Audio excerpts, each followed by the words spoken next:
আসসালামু আলাইকুম বন্ধুগণ। ভাবুন তো, পৃথিবী তখন অন্ধকারে নিমজ্জিত। চারিদিকে অন্যায় আর অবিচার। এমন সময় মক্কা নগরীর পাহাড়ে একটি ছোট্ট গুহায় ঘটে যায় মানব ইতিহাসের অন্যতম গুরুত্বপূর্ণ ঘটনা। আল্লাহ তাআলা তার শেষ রসূলকে নবুয়ত দান করেন।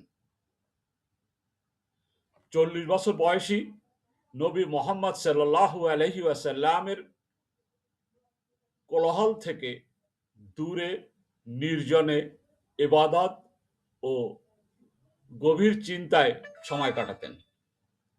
তিনি নিয়মিত মক্কা নগরীর নিকটবর্তী জাবালুল নূর পাহাড়ে হেরা গুহায় অবস্থান করতেন। সেখানে তিনি সৃষ্টি জগৎ ও স্রষ্টার মহিমা নিয়ে ধ্যান করতেন। রমজান মাসের এক রাতে হেরা গুহায় হঠাৎ ফেরেশতা জিবরিল আমিনের উপস্থিতি। তিনি নবী মুহাম্মদ সাল্লাল্লাহু আলাইহি সাল্লামকে বললেন, ইকরা, পড়ুন বা পাঠ করুন। নবী সাল্লাল্লাহু আলাইহি সাল্লাম বললেন, আমি পড়তে জানি না। তখন জিবরিল আলাইহিস সালাম তাকে আলিঙ্গন করে আবার একই নির্দেশ দেন। এভাবে তিনি ৩ বার পরপর জড়িয়ে ধরেন। তখনই আল্লাহর পক্ষ থেকে প্রথম ওহী বা আয়াতের শিক্ষা দেন। প্রথম নাজিল হওয়া আয়াতটি ছিল, আমি বাংলায় বলছি, পড়ুন আপনার প্রতিপালকের নামে, যিনি সৃষ্টি করেছেন। তিনি মানুষকে জমাট রক্তপিণ্ড থেকে সৃষ্টি করেছেন।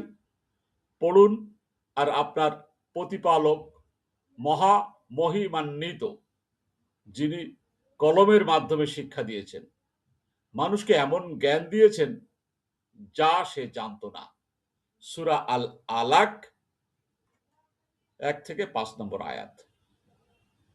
এই অসাধারণ ঘটনার পর নবী সাল্লাল্লাহু আলাইহি ওয়াসাল্লাম অত্যন্ত ভীত বিচলিত অবস্থায় ঘরে ফিরে এসে স্ত্রী খাদিজা বিন খালিদ রাদিয়াল্লাহু আনহুকে বললেন, আমাকে চাদর দিয়ে ঢেকে দাও, আমাকে চাদর দিয়ে ঢেকে দাও। খাদিজা রাদিয়াল্লাহু আনহু তাকে সান্ত্বনা দিয়ে বললেন, আল্লাহ কখনো তাকে অপমান করবেন না, কারণ তিনি আত্মীয় সম্পর্ক রক্ষা করেন, অসহায়কে সাহায্য করেন, অতিথিকে আপ্যায়ন করেন এবং সত্য ও ন্যায়ের পক্ষে থাকেন। পরে খাদিজা রাদিয়াল্লাহু আনহু তাকে তার চাচাতো ভাই ওয়ারাক ইবনে নাওফেলের কাছে নিয়ে যান। তিনি পূর্ববর্তী আসমানি কিতাব সম্পর্কে জ্ঞান রাখতেন। ঘটনা শুনে তিনি বললেন, এই সেই মহান ফেরেশতা যিনি পূর্বে মুসা আলাইহিস সালামের কাছে এসেছিলেন এবং মুহাম্মদ সাল্লাল্লাহু আলাইহি সাল্লাম আল্লাহর প্রেরিত নবী। এই ঘটনার তাৎপর্য, এটি ছিল নবী মুহাম্মদ সাল্লাল্লাহু আলাইহি সাল্লামের নবুয়তের সূচনা, ইসলামের প্রথম ওহী, জ্ঞান অর্জনের নির্দেশ। পড়ুন দিয়ে শুরু হয়। মানব জাতির জন্য কোরআন নাজিলের ধারাবাহিকতা এখান থেকে শুরু হয়। সত্য, জ্ঞান এবং আল্লাহর প্রতি আনুগত্যের এক নূতন যুগের সূচনা ঘটে।